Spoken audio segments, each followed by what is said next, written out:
It wasn't too long ago that I saw Castlevania, and even though it felt like ages at this point, but even before that, I've heard quite a lot about this show. However, I just never got around to watching it until then. And despite all the buzz and positive feedbacks I've heard, having seen it, I have to say.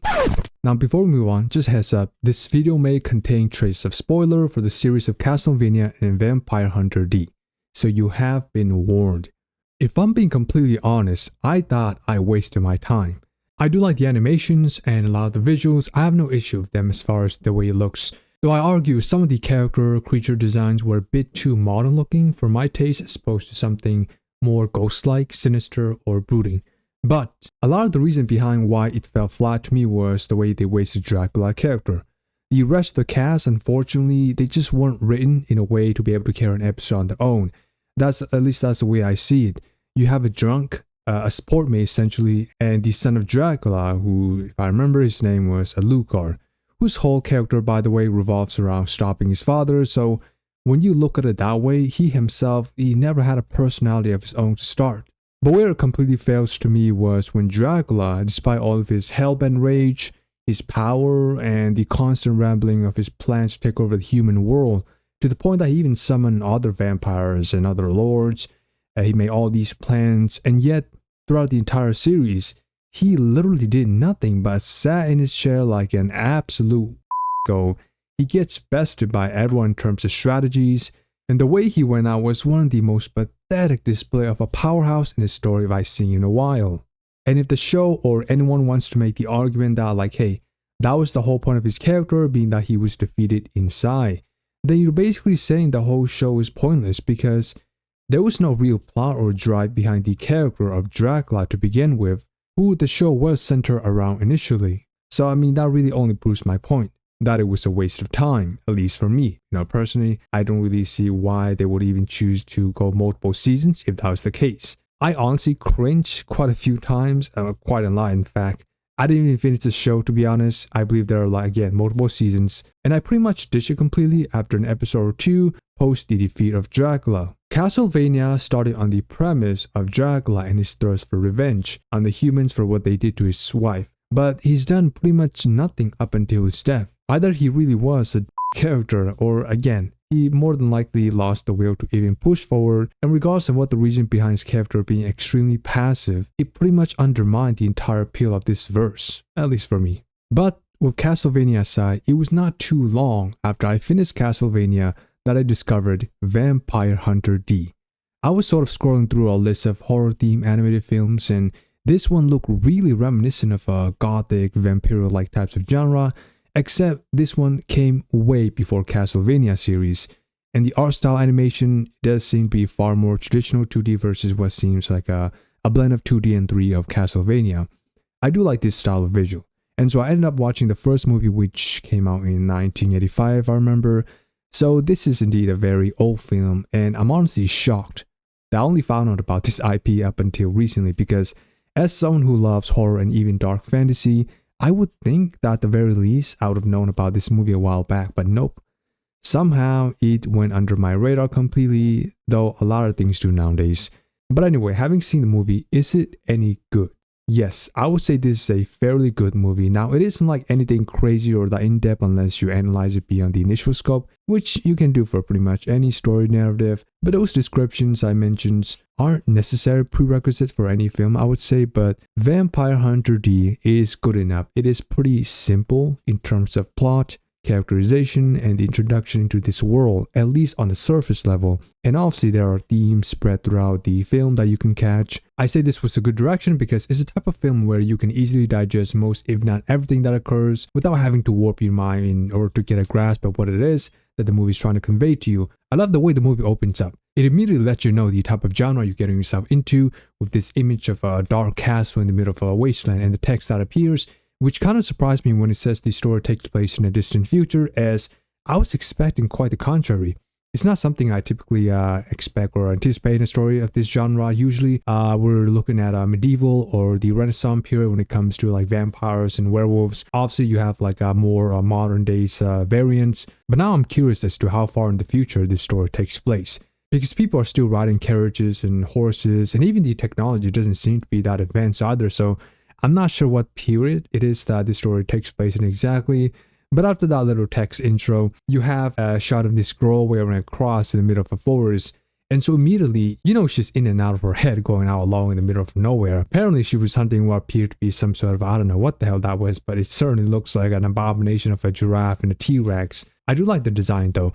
And right off the bat, there's a lot of blood being spilled. So he doesn't hold back at all when it comes to the carnage nature, which makes sense. I mean, this is more of a horror themed genre, and I'm all for this. And I just gotta say, I did not expect to see a werewolf making an appearance. I'm typically a big fan of werewolf mythology, as I'm fascinated by the elements of mystery and horror that surrounds werewolves, but I had the impression that this film was only going to include like vampires and maybe even some other monsters, but a werewolf, that took me by surprise. Though it was the only time it made an appearance, if I remember, but still it was nice knowing how expansive this world is with this variety of mythological creatures. Though as much as I like werewolf myths, I gotta say RIP to that horse and that werewolf, because that was absolutely unnecessary the way it brutalized that horse. But what I like about this opening is that it doesn't waste time with an elongated intro or exposition, but it puts you right in the action and you know exactly the type of film you're about to get. Okay, with that little backstory side, we gotta get back to the animation art style, because oh man, I do like the way this film looks. Characters and creature design really fits this dark fantasy theme.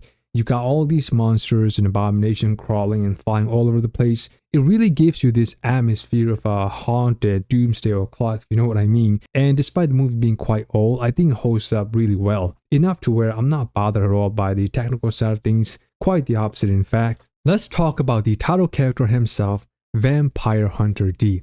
One of the more refreshing traits of D is that despite being a silent, stoic mercenary type of individual, he clearly does care about the struggles of others, and we see that when he chose to help the girl, Doris, we saw at the beginning, with no guaranteed compensation or anything to come out of this except just saving her from a vampire lord that bit her. Also, you can clearly tell he has an internal struggle being a half-breed of a vampire and a human. He seems to wholeheartedly believe that vampires are evil and that they need to be rid of. And you can kind of see where it's coming from, because pretty much every vampire or really any monster in the film is just outright trying to hunt or kill people. Though as a viewer, you already made an exception to that rule, being that D himself, being a half vampire, yet he constantly controls himself and his thirst for blood, so you sort of get this optimism that there may be other non-threatening vampires or vampire like him out there. And just to clarify, a vampire is basically a half human, half vampire, as that's the term they typically use in the movie. Speaking of evil, humans in the world of vampirehunterD are understandably afraid of vampires, and we see that this fear translates to an immediate rejection of anyone who is coming into contact with them. Doris, the girl we saw at the beginning, after she was bitten by a vampire, is seen as a potential danger even to her community. Their reaction to someone like her, it sort of shows some more hypocrisy, right, from a viewer perspective. While they do fear vampires and what they represent, the film doesn't portray humans as necessarily being morally superior to vampires. There are characters in the story such as the mayor who are willing to sacrifice others for their own survival or gain, suggesting that fear and self-preservation can corrupt even human morality just as much as vampirism corrupts the soul.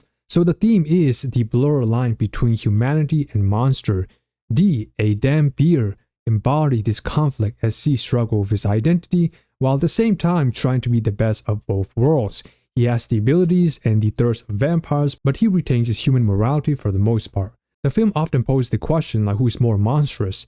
The vampires who prey on humans, or the humans who constantly act out of fear, greed, and prejudice? So outside of the surface lens, there is certainly a lot you can draw from this film despite its straightforward plot. You don't really know much about how the abilities works and the powers he wields as a half-breed. On first glance, you think he's just a mercenary who is trained in various forms of vampire takedown, and perhaps even he might possess some like holy weapons. And while he does fight with his sword throughout the movie, you do see that he does in fact have the agility, speed, and even strength of a vampire, which is what allows him to combat a lot of these supernatural creatures without being overwhelmed constantly. But out of everything in his arsenal, his left hand is without a doubt the most intriguing thing to have made an appearance, because apparently not only can it talk, but it seems to be able to absorb pretty much most, if not every attack that comes his way. It can even find itself back to D in case it ever detaches from him. I mean, I guess when you have an immortal being that travels solo about 99% of the time, you gotta have some company to talk to, right? The movie doesn't really elaborate much, if any at all, on the background of D, except that he's the child of a vampire and a human, although you do get some subtle hints, especially towards the finale about who his father may be, and I actually like that. Not a big fan of oversaturated metaphors or riddles, but I think this is one of those scenarios where the mystery aura surrounding his character works in the favor of the film, because with the premise of the movie being about humans, especially the girl, Doris, we saw in the beginning, and the war with vampires and creatures of the night, it isn't necessarily centered around D as a character per se, or his origin, but he is sort of in the center between the two species and is the one thing standing between vampires and humans. So in that sense, we really don't need to know much about him aside from the fact that he made the choice to help the girl. In addition, there is an appeal in finding more about D in subtle details as the film goes on. You can never tell what trick he has up his sleeve or whether or not he'll be able to overcome various creatures, especially the Count. But when you do see goes down, it starts to become clear what he may be capable of. And I think the film does a great job at showcasing that aspect of his character. So I really don't need the movie to give me a backstory about how he came to be. The movie has one clear vision and plot. And for a film that's only like 80 minutes-ish long, it made the right choice of sticking to just that. Anyway, I think that's about all I want to cover without spoiling too much. Surprisingly, the full movie is actually available on YouTube for free, so if you're wondering where you can watch it, I'm pretty sure you can just search it up and it should show up first thing. Anyway, to end this off, I do hope you guys enjoyed this video, and let me know in the comments if you have seen Vampire Hunter D, and if you have, if you like this type of video, make sure to subscribe and like as well, as I'm planning on doing one for Vampire Hunter D Bloodlust, which came after this movie. And for anything else, especially with Halloween approaching soon, drop in the comment section what is it that you want me to cover, and I'd be happy to look into it. With that being said, as always, thanks for watching, and I will catch you later.